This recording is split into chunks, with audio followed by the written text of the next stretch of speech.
Class आज हमने chapter 2 start करना है। लास्ट में हमने चैप्टर 1 के शॉर्ट क्वेश्चन, इंपॉर्टेंट और लॉन्ग क्वेश्चंस को डिस्कस किया था। और उसके बाद हमने कि चैप्टर 1 का जो मेजर पार्ट है वो बेसिकली न्यूमेरिकल्स के ऊपर जुड़ा हुआ कंसिस्ट कर रहा है। ठीक है, तो आज देखेंगे चैप्टर 2 के अंदर कौन कौन से इंपॉर्टेंट क्वेश्चन आते हैं, कौन से शॉर्ट और लॉन्ग आपने करने हैं अकॉर्डिंग टू ALP। तो सबसे पहले देखिए शॉर्ट क्वेश्चन, सबसे पहला है सब्लिमेशन। Define sublimation. सब्लिमेशन क्या होती है? हमने कई बार बात की है कि वो प्रोसेस जिसमें एक सॉलिड सैंपल को जब हम हीट करें तो उसके हीट करने से वो डायरेक्ट गैसियस फॉर्म में कन्वर्ट हो गए, इस प्रोसेस को सब्लिमेशन कहते हैं। ठीक है, ये प्रोसेस जो है एक स्पेशल किस्म के सब्सटेंसेस ही कर सकते हैं, क्योंकि यूजुअली प्रोसेस क्या होता है कि जब सॉलिड को हीट करते हैं वो मेल्ट होता है, लिक्विड बनता है, लिक्विड से गैस बनता है। लेकिन सब्लिमेशन प्रोसेस के अंदर डायरेक्ट सॉलिड से जो है वो गैसियस फॉर्म में कन्वर्ट हो जाता है, जैसा कि मिसाल के तौर पर आयोडीन, I2, इसी तरह से आइस। या आपने देखा होगा अक्सर बर्फ़ जमती है ना, जब निकालते हैं या फ्रीज़र का दरवाज़ा खोलते हैं तो वेपर्स निकल रहे होते हैं, ऐसे ही होता है ना। तो वो जो गैस निकल रही होती है, वेपर्स निकल रहे होते हैं, अक्सर देर में क्वेश्चन आता है कि जी हम चीज़ को बॉयल करते हैं तो वेपर्स निकलते हैं, वो ठंडा करने से कैसे वेपर्स निकलते हैं? वो असल में सब्लिमेशन हो रही होती है। ठीक है, तो आइस जो है ये भी सब्लाइम कर सकती है। ये बात याद रखें, वाटर सब्लाइम नहीं करता, लिक्विड वाटर जो होता है ये सब्लिमेशन नहीं करता, लेकिन आइस जो है वो सब्लिमेशन करता है। वो डायरेक्ट सॉलिड से उसके गैस में निकल कन्वर्ट हो रहा है, गैसियस फॉर्म में समझ आती बात। अच्छा, इसके अलावा solvent extraction. Define solvent extraction.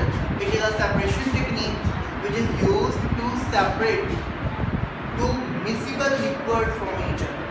ठीक है, ऐसी टेक्निक जिसमें हम ऐसे सैंपल्स को सेपरेट करने के लिए ये टेक्निक इस्तेमाल करते हैं जो कि थर्मली अनस्टेबल हो। थर्मली अनस्टेबल का मतलब क्या?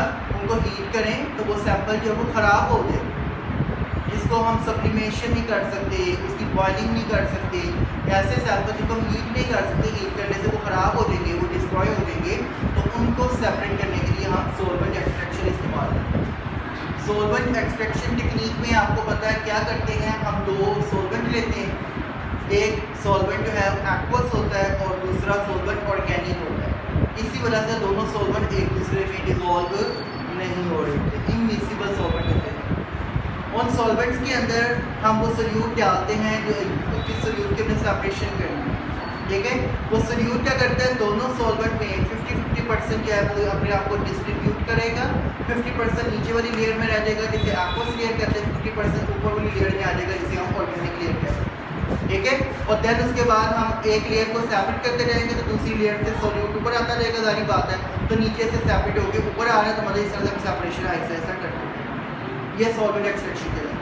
अगर इस सॉल्वेंट एक्सट्रैक्शन में जो हम ऑर्गेनिक लेयर वाला सॉल्वेंट इस्तेमाल कर रहे हैं वो ईथर है, तो यही सॉल्वेंट एक्सट्रैक्शन ईथर एक्सट्रैक्शन के लिए। समझ आ गई? टेक्निक सारी वही है, लेकिन अगर हमने सॉल्वेंट ईथर इस्तेमाल किया तो ये ईथर एक्सट्रैक्शन। ईथर के अलावा भी मुख्तलिफ सॉल्वेंट इस्तेमाल किए जा सकते हैं, लेकिन क्योंकि हम कॉमनली ईथर को यूज़ करते हैं, वाटर और ईथर इनका कॉम्बो यूज़ किया जाता है, इसलिए इसको ईथर एक्सट्रैक्शन भी कहा जाता है। नेक्स्ट है पार्टीशन लॉ। पार्टीशन लॉ का दूसरा नाम है distribution law.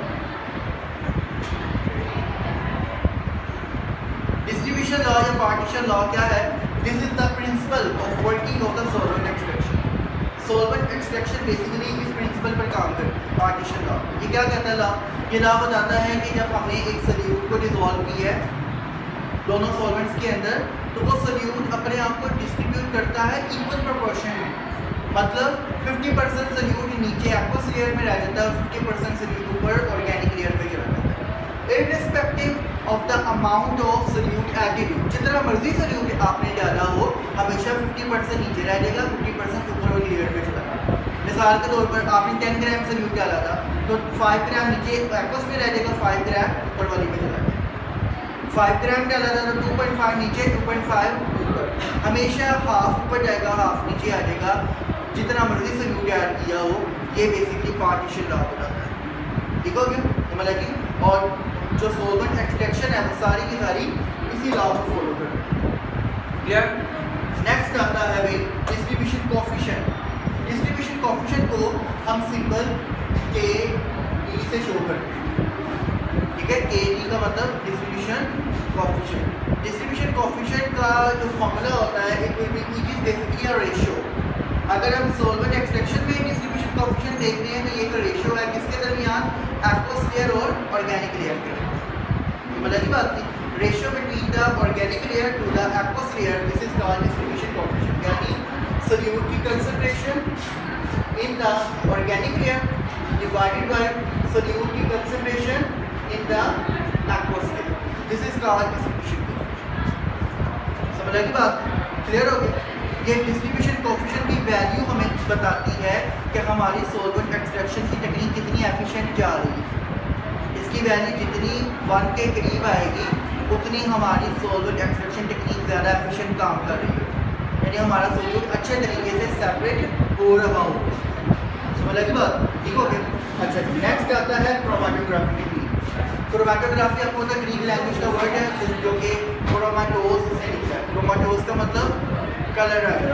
Chromatography it's also an separation technique and it is used to separate the different components in the mixture. एक मिक्सचर है मुख्तलिफ कंपोनेंट्स का, उसके तमाम कंपोनेंट्स को सेपरेट करना है आपने, तो उसके लिए हम क्रोमैटोग्राफी टेक्निक इस्तेमाल करें। जैसे मिसाल के तौर पर आपने 3 कलर की इंक्स को मिक्स कर दिया, red colour, green colour, blue colour. अब उनको जो मिक्सचर है आप उनको सेपरेट करना चाहते हैं कि तीनों कलर सेपरेट हो गए, उसको सेपरेट करने के लिए हम क्रोमैटोग्राफी यूज़ करते हैं। समझ आ गई? अच्छा, अब क्रोमैटोग्राफी के अंदर एक टर्म आती है स्टेशनरी और मोबाइल फेज। एक आपसे शॉर्ट में पूछा जा सकता है difference between stationary and mobile phase. Stationary phase क्या होती है? स्टेशनरी का मतलब जो रुक जाए, मोबाइल का मतलब जो मूव करे। क्रोमैटोग्राफी कोई भी हो रही हो, क्योंकि डिफरेंट टाइप्स हैं इसकी। क्रोमैटोग्राफी के अंदर एक कंपोनेंट जो होता है हमारा वो रुक जाता है। मतलब मिसाल के तौर पर अगर हम पेपर क्रोमैटोग्राफी की बात करें तो ये पेपर है, ये हमने अपने सैंपल का स्पॉट लगाया था जो मिक्सचर है इसको सेपरेट करके। ठीक है, ये जो हमने स्पॉट लगाया है ये क्या कहलाएगी हमारी, ये जो स्पॉट है इस स्पॉट में जो जितना सैंपल है ये जैसे जैसे टाइम गुजरेगा ये मूव करेगा ऊपर की तरफ। ठीक है, इसका मतलब ये मूव कर रहा है, ये क्या कहलाएगी, मोबाइल फेज।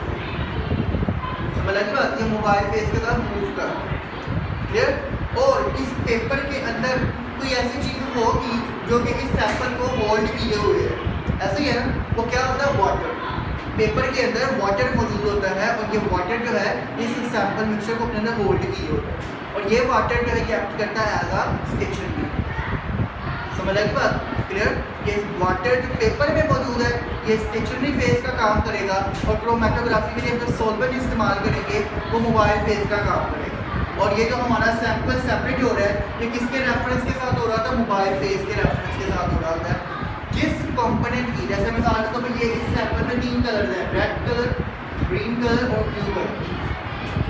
लेट्स सपोज जो ब्लू कलर है इसकी मोबाइल फेज के साथ अफिनिटी ज़्यादा है, तो मोबाइल फेज का सॉल्वेंट जैसे जैसे पेपर के ऊपर चढ़ता जाएगा ये इसमें से ब्लू कलर के साथ लेकर ऊपर जाता है, तो ब्लू कलर काफ़ी ऊपर तक आ जाएगा।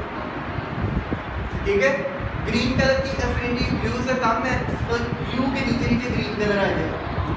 रेड की अफिनिटी सबसे कम है तो सबसे नीचे जो है वो रेड कलर है। बाकायदा कलर्स नजर आएंगे, तो ये इस तरह से कलर्स की सेपरेशन। समझ आएगी? जो कलर जितना ऊंचाई तक गया इसका मतलब उसकी मोबाइल फेज के साथ अफिनिटी ज़्यादा है, वो मोबाइल फेज के साथ जाना पसंद करता है। और जो जितना नीचे रह गया, जैसे रेड कलर सबसे नीचे रह गया है तो इसका मतलब इसकी मोबाइल फेज से अफिनिटी सबसे कम है, इसका मतलब इसकी स्टेशनरी फेज के साथ अफिनिटी ज़्यादा है, इसलिए स्टेशनरी फेज के साथ रहना, स्टेशनरी रहना पसंद कर रहा है, इसलिए हाइट तक नहीं है। समझ आ गई? तो ये दो तरह की फेजेस होती हैं, स्टेशनरी फेज और मोबाइल फेज। एग्जाम्पल मैंने आपको बताई, स्टेशनरी फेज की एग्जाम्पल क्या, water absorbed in the paper, filter paper के अंदर वाटर एब्जॉर्ब हुआ तो वो स्टेशनरी फेज होती है। और मोबाइल फेज की एग्जाम्पल क्या, solvent use in the chromatography, जो सॉल्वेंट इस्तेमाल कर रहे हैं वो मोबाइल फेज का काम। ठीक हो गया? आगे देखिए next question, principle of chromatography. What is the principle of chromatography? Chromatography किस प्रिंसिपल पे काम करती है, अभी मैंने आपको बताया। क्या प्रिंसिपल है? 2 फेजेस है, एक स्टेशनरी एक मोबाइल। जिस कंपोनेंट का अफिनिटी स्टेशनरी फेज के साथ होगी वो नीचे रह जाएगा, जिस कंपोनेंट की अफिनिटी मोबाइल फेज के साथ होगी उसके साथ ऊपर चला जाएगा। तो इस तरह ये कंपोनेंट सेपरेट होगा। Next, difference between absorption and partition chromatography. Partition chromatography क्या होती है? वो क्रोमैटोग्राफी जिसमें हमारा स्टेशनरी फेज जो है वो भी लिक्विड हो और हमारी मोबाइल फेज जो है वो भी लिक्विड हो, ऐसी क्रोमैटोग्राफी क्या कहलाती है? पार्टीशन क्रोमैटोग्राफी, दोनों ही लिक्विड, ठीक है। और जो हमारी एब्जॉर्प्शन क्रोमैटोग्राफी की क्या होती है? ये वो क्रोमैटोग्राफी है जिसमें हमारी स्टेशनरी फेज जो होती है वो सॉलिड होती है और मोबाइल फेज लिक्विड होती है, ठीक है। क्योंकि आपको पता होना चाहिए कि मोबाइल फेज दो ही तरह की हो सकती है। मोबाइल फेज मतलब जो मूव करेगी वो या तो लिक्विड हो सकता है या गैस हो सकता है, सॉलिड तो मूव नहीं ना करेगी। अच्छा, और स्टेशनरी फेज दो तरह की हो सकती है, या तो सॉलिड हो सकती है या लिक्विड, क्योंकि गैस कभी रुक नहीं सकती, गैस भी कंटिन्यूसली मूव करता है, ऐसा ही है ना। तो इसलिए स्टेशनरी फेज अगर सॉलिड है तो एब्जॉर्प्शन क्रोमैटोग्राफी, और स्टेशनरी फेज अगर लिक्विड है तो पार्टीशन क्रोमैटोग्राफी। पार्टीशन क्रोमैटोग्राफी में जो कंपोनेंट्स होते हैं वो पार्टीशन हो जाती है, मतलब सेपरेट हो जाते हैं on the basis of their liquid stationary. Absorption chromatography के अंदर जो कंपोनेंट्स होते हैं वो स्टेशनरी फेज के ऊपर एब्जॉर्ब होते हैं। एब्जॉर्ब का मतलब क्या होता है? What is difference between absorption and adsorption? Absorption और एडसॉर्प्शन में क्या फर्क है? एक वर्ड होता है एब्जॉर्प्शन और एक होता है एडसॉर्प्शन। जज़ब करना, बिल्कुल जज़ब करने का मतलब क्या है? उस लिक्विड का या उस चीज़ का किसी चीज़ के अंदर तक चले जाना, ऐसे ही है ना। डस्टर लिया, उसको पानी के टब में डाला तो पानी सारा डस्टर क्या करेगा? एब्जॉर्ब कर, जज़ब कर, ठीक है। और एडसॉर्ब का मतलब क्या होता है? जिसमें नहीं खारिज करना नहीं होगा, इसमें इसका मतलब ये होता है कि जज़ब ना करे वो सरफेस के ऊपर ही रखे, सरफेस पे चिमट जाए। ये जो मैं लिख रहा हूँ ये क्या है? एब्जॉर्प्शन है, इट कैन बी इरेज्ड, ऐसे ही है ना, इस सरफेस के ऊपर ही है। अगर इसके अंदर जस्ट कट जाता तो फिर इसको इरेज करना मुश्किल हो जाता, समझ लगी बात? तो ये मैं क्या कर रहा हूँ सारी, this is the absorption process, absorb हो रही है, एब्जॉर्ब नहीं हो रहा, समझ लगे? मार्कर में इंक फिल करते हैं इसके फॉर्म के अंदर, वो एब्जॉर्प्शन होती है कि एब्जॉर्प्शन होती है? एब होती है, जस्ट होती है, ठीक है ना, उसके अंदर जाती है, क्लियर। लेकिन ये इसके ऊपर जब करते हैं तो ये क्या होती है?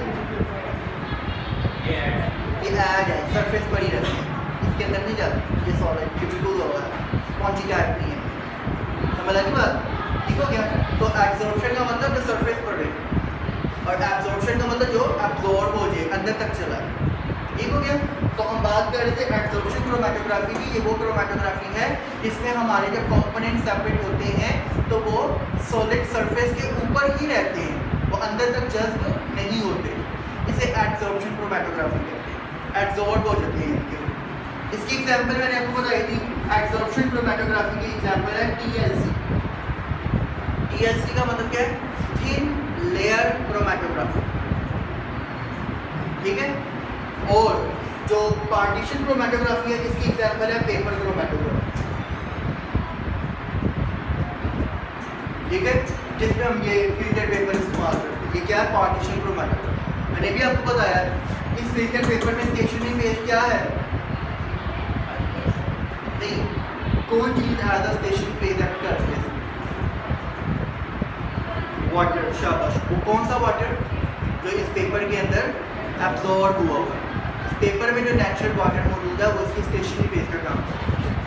आपने क्लास देखा होगा, पेपर के ऊपर आपको ये ड्रॉप पानी का फेंके तो क्या होता है? फैल जाता है, ऐसे ही होता है ना। क्यों फैल जाता है? क्योंकि उसके अंदर भी पानी मौजूद होता है, तो पानी उसको फैला देता है। पेपर में नेचुरली वाटर मौजूद होता है, वाटर कॉन्टेंट होता है, मतलब ऑयल का ड्रॉप फेंकेंगे फैल जाएगा वो, ऐसा ही होता है ना। क्यों? अंदर वाला पानी जो है उसको फैला देता है, ठीक हो गया। अच्छा, क्या बात कर रहे थे? एब्जॉर्प्शन क्या? TLC आपने पूछा था क्या होती है? यह है थिन लेयर क्रोमैटोग्राफी। ये सारी ऐसी पेपर क्रोमैटोग्राफी की तरह ही होती है, लेकिन इसमें पेपर नहीं इस्तेमाल करते, इसमें हम ग्लास की एक स्लाइड इस्तेमाल करते हैं, शीशे की स्लाइड इस्तेमाल करते हैं, क्योंकि सॉलिड होती है, उसके ऊपर हम सिलिका की और एल्यूमिना की, सिलिकॉन डाइऑक्साइड और एल्यूमिनियम ऑक्साइड की एक लेयर लेवी बना के ना उसकी स्लरी कहते हैं उसे, ठीक आटे का लेप नहीं होता जैसे, ठीक है, जिसे हम लेवी भी कहते हैं, झंडियाँ लगाने में पहले इस्तेमाल करते थे, तो वैसे एक लेवी सी बना के तो वो उस गिलास की स्लाइड के ऊपर लगा दी जाती है। और वो जो लेवी होती है, वो जो स्लरी होती है, वो स्लरी जो है बेसिकली वो स्टेशनरी फेज का काम करती है। सॉलिड है ना, वो सॉलिड स्टेशनरी फेज। वो TLC, ये TLC कैसे करते हैं, क्या प्रोसेस है इसका, कंप्लीट डिटेल आप आगे बैचलर लेवल पर डालें। ठीक हो गया। अच्छा, अगर केमिस्ट्री पढ़ेंगे तो एब्जॉर्प्शन क्लियर होगी, TLC की एग्जांपल और पार्टीशन की एग्जांपल है पेपर क्रोमैटोग्राफी। TLC की एक और एग्जांपल है कॉलम क्रोमैटोग्राफी, ये भी आप देख सकते हैं। कॉलम क्रोमैटोग्राफी में कॉलम होता है पूरा, शीशे की ट्यूब होती है, उसके अंदर ही सारा सॉलिड फिल करती है सिलिका वगैरह, ठीक है। और फिर इसकी भी आगे फर्दर बड़ी टाइप्स होती है, वो आगे बारे आगे देखिए भाई RF वैल्यू। RF का मतलब क्या होता है, रिटेंशन फैक्टर, जिसे हम रिटार्डेशन फैक्टर भी कहते हैं। रिटेंशन या रिटार्डेशन का मतलब क्या है, रोक देना किसी चीज़ को, किसका रोकना है, जो कंपोनेंट मूव कर रहा है ऊपर की तरफ, ठीक है, ये कंपोनेंट जो ऊपर की तरफ मूव करे इसको रोकना, कितना रोक सकता है, इसका RF वैल्यू है।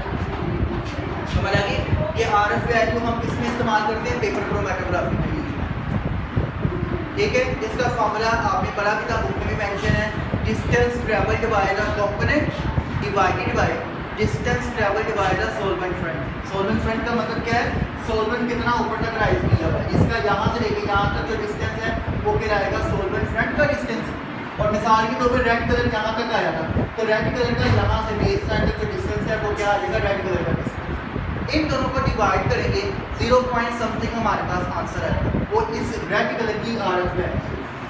इसी तरह ब्लू की भी आएगी और ग्रीन वगैरह की, सबकी अपनी अपनी RF है। समझ लगी बात, RF वैल्यू हमेशा 1 से कम होती है, ये भी याद रखो, ठीक है। तमाम कंपोनेंट्स की RF वैल्यू को प्लस करते हैं, हमारे पास टोटल 1 आंसर आएगा, इसलिए सबकी वैल्यू 0 पॉइंट समथिंग। अगर RF वैल्यू का आंसर 1 से ज़्यादा आ रहा है, सबकी इकट्ठी कर दी तो 1 से ज़्यादा आ रहा है आंसर, जब 1 से कम आ रहा है इसका मतलब आपका एक्सपेरिमेंट सही नहीं हुआ, आपने गलत काम किया। तो ये एक पता लगाने का एक तरीका है, प्रूफ करने के लिए कि आपने काम किया कि नहीं किया, आपकी RF वैल्यू, आपकी सेपरेशन ठीक हुई है कि नहीं हुई। तो इसका एक बड़ा अच्छा तरीका है, RF वैल्यूज निकाल लें, तीनों को समझ करके देखें 1 पूरा आता है कि नहीं आता। अगर 1 पूरा आ रहा है तो मतलब आपका काम किया। राउंड अबाउट भी आ रहा है, जैसे सपोज 0.99 आंसर आ रहा है आपका इकट्ठा करके, तब भी ठीक है, काफ़ी हद तक ठीक है, थोड़ा बहुत आ रहा है हल्का सा। तो मैं लगी बात, क्लियर हो गया। आगे देखिए, ये बड़ा इंपॉर्टेंट शॉर्ट क्वेश्चन है, Why RF value has no unit? RF value का कोई यूनिट नहीं होता, क्यों नहीं होता, कोई बता सकते हो? शाबाश, because it is a ratio and ratio has no unit. Ratio है ना, ऊपर भी डिस्टेंस नीचे भी डिस्टेंस, डिस्टेंस से कटेगा तो कोई यूनिट नहीं है। सिंपल आंसर है क्योंकि ये रेशियो है, इसलिए इसका यूनिट नहीं है। अगला देखिए यूजेस ऑफ क्रोमैटोग्राफी, ये सिंपल आपके चैप्टर के लास्ट में है। क्रोमैटोग्राफी किस लिए इस्तेमाल होती है, सेपरेशन के लिए भी यूज़ होती है, फिर क्वालिटेटिव एनालिसिस और क्वांटिटेटिव एनालिसिस करने में इस्तेमाल होती है, एनवायरनमेंट के सैंपल्स को प्योरीफाई करने के लिए इस्तेमाल होती है, और डिफरेंट प्रोसेस है। जैसा मिसाल के तौर पर ये जो हम फिल्टर वगैरह इस्तेमाल करते हैं, ये भी एक कॉलम क्रोमैटोग्राफी की एक तरह की एप्लीकेशन, ठीक है। फिर आगे आती हैं types of paper chromatography. Paper chromatography की बहुत सारी टाइप्स हैं, चंद एक आपकी बुक में मेंशन की हैं। जैसे एक ये रेक्टेंगुलर पेपर है ना, तो रेक्टेंगुलर पेपर क्रोमैटोग्राफी। एक होती है सर्कुलर पेपर क्रोमैटोग्राफी, जिसे हम रेडियल क्रोमैटोग्राफी कहते हैं, वो सर्कल पेपर होता है, गोल पेपर होता है, ठीक है। इसमें तो कलर्स ऐसे राइज करेंगे ना, और सर्कुलर पेपर के अंदर कलर्स होती है, सेंटर में स्पॉट लगाते तो वैसे ऐसे आते हैं, इस तरह से स्पॉट्स आते हैं, फिर उसकी आदत होती है, ठीक है। अच्छा, फिर इसी तरह से एक होती है असेंडिंग क्रोमैटोग्राफी। असेंडिंग का मतलब जिसमें ऊपर की तरफ आ रहे हैं, ये असेंडिंग है कि डिसेंडिंग है, ये असेंडिंग है, ऊपर आ रहे हैं ना, ये असेंडिंग। एक होती है डिसेंडिंग क्रोमैटोग्राफी, जिसके अंदर ऊपर की तरफ हम सैंपल लगाते हैं और नीचे की तरफ इसकी वो सेपरेशन होती है, वो डिफरेंट है। अब कुछ कंपाउंड में हम असेंडिंग करते हैं, कुछ में डिसेंडिंग करते हैं। वो हायर लेवल पर आपको पता लगता है कहाँ पर असेंडिंग करेंगे, कहाँ डिसेंडिंग करेंगे, कहाँ सर्कुलर यूज होगी। लेकिन यहाँ सिर्फ आपको ये बताया जा रहा है कि पेपर क्रोमैटोग्राफी की भी आगे बात फर्दर बहुत सारी टाइप्स समझ आ गई बात, ठीक होगी। अच्छा, उसके अलावा लास्ट में एक्सरसाइज का क्वेश्चन नंबर 8 जो है आपकी बुक के अंदर, ये एज अ शॉर्ट क्वेश्चन आपको एक बड़ा इंपॉर्टेंट और शॉर्ट है क्वेश्चन नंबर 15 आप बना दें इसका, डिफाइन क्रोमैटोग्राम। क्रोमैटोग्राम क्या होता है? क्रोमैटोग्राम कहते हैं वो फिल्टर पेपर जो कि क्रोमैटोग्राफी करने के बाद टोटली डन हो गया, उसके ऊपर आपने सारी उसकी वैल्यूज भी लिख ली, उसके तमाम आरएफ वैल्यूज भी फाइंड कर लिए, सारे डिस्टेंस वगैरह लिख लिए, पूरा एक्सपेरिमेंट करने के बाद एट एंड हमारे पास फिल्टर पेपर तैयार आता है सेपरेशन वाला, उस फिल्टर पेपर को हम क्रोमैटोग्राम करते हैं। समझ लगी बात, क्लियर? अच्छा, और उसके अलावा अब आगे आ जाए इसके इस चैप्टर के लॉन्ग क्वेश्चन की। इस चैप्टर में जो इंपॉर्टेंट लॉन्ग क्वेश्चन है वो है एक्सरसाइज का क्वेश्चन नंबर 9 और क्वेश्चन नंबर 10, ये दोनों लॉन्ग के तौर पर, एक चॉइस ऑफ सॉल्वेंट और दूसरा जो है पेपर क्रोमैटोग्राफी का पूरा एक्सपेरिमेंट जो अभी हमने डिस्कस किया, ठीक है। और तीसरा long solvent extraction with example of argument है, इसमें आप सॉल्वेंट एक्सट्रैक्शन की डेफिनेशन लिखेंगे, ईथर एक्सट्रैक्शन को डिफाइन करेंगे, उसके बाद आपने इसमें जो है वो पार्टीशन लॉ को डिफाइन करना है, और फिर एग्जांपल की हेडिंग देके या एक्सप्लेनेशन की हेडिंग देके जो आपकी लास्ट एग्जांपल है KI वाली, आयोडीन वाली और KI वाली, वो पूरी एग्जांपल बता दें, ठीक है। तो ये आपका नॉलेज है। तो ये था भाई आज का हमारा टॉपिक कि आज हमने देखा कि किस तरह से चैप्टर 2 के अंदर कौन कौन से इंपॉर्टेंट शॉर्ट और लॉन्ग क्वेश्चन हैं, इसको अपनी अच्छी तरह से प्रिपेयर करना है, किसी पॉइंट पर इशू होकर मुझसे डिस्कस करना है।